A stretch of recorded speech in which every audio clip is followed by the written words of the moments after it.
Je me présente, Jason Divengele, acteur, auteur et réalisateur, autrement dit créateur de mon avenir.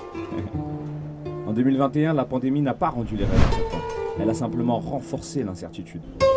Bienvenue à Riquet, plus précisément dans la Cité des Ordres, à Paris dans le 19e.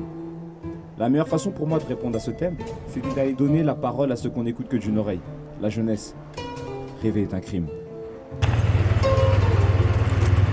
Viens avec moi.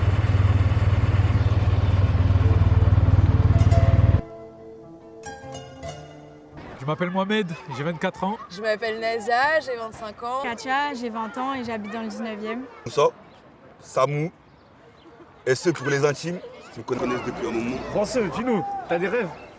Franchement, les rêves, j'en ai pas. Je sais pas si on appelle ça des rêves, mais. Je sais pas comment on appelle ça pour moi. J'ai envie que ma famille soit bien, j'ai envie de me rapprocher vers Dieu, j'ai envie d'être riche. On appelle ça des rêves, je sais pas si on appelle ça comme ça. Mais... Je m'appelle Kiki, j'ai 20 ans, je suis issu du 19e. Je suis né Paris 19e, j'ai grandi Paris 19e et on est encore Paris 19e là pour parler avec vous. Un rêve alors, pourquoi tu dis qu'il n'est pas extraordinaire? Un rêve, c'est mon rêve moi, c'est d'être heureux, tout le monde est bien. Il n'y a rien de compliqué, je cherche pas à être je sais pas qui ou je sais pas quoi.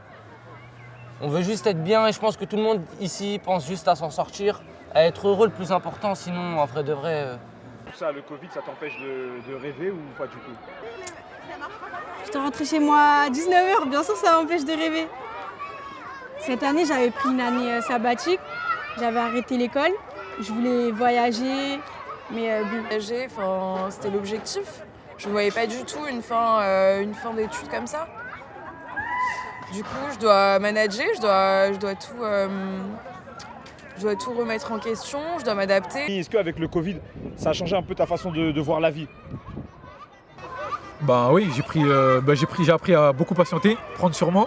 Parce que franchement au départ j'étais un peu impulsif, je veux tout directement alors que faut prendre du recul, prendre le temps de se poser, de réfléchir avant de prendre des décisions. Dis-nous, un dernier mot que tu aurais à dire à la jeunesse. Rêvez les frères, agissez aussi. La jeunesse c'est croyez en vos rêves, rêver est un crime, mais franchement on se fait pas interpeller pour ça, va rêver, rêve tranquille. Créer tout le temps, écrire, filmer ce qui se passe autour de vous, prenez votre téléphone, posez-vous des questions, regardez des super documentaires, regardez Arte, vous allez apprendre plein de choses. Ne baissez pas les bras, soyez patient, tout arrivera à point au moment voulu. Hein. Et ne lâchez pas surtout, quand vous avez des rêves, allez au bout et ça se concrétisera. Le constat est plutôt amer après avoir filmé mon quartier. Mais loin de moi l'idée d'un discours victimaire. Ce n'est pas comme ça que m'a éduqué ma mère. Il ne faut jamais baisser les bras. Une chose à savoir, l'espoir et le rêve n'ont aucune frontière. Mais l'échec a un état. Rêver est un crime. Merci à vous, c'est top. Je laisse le dé. Ah là c'était bien non? Non, c'était bien de ouf.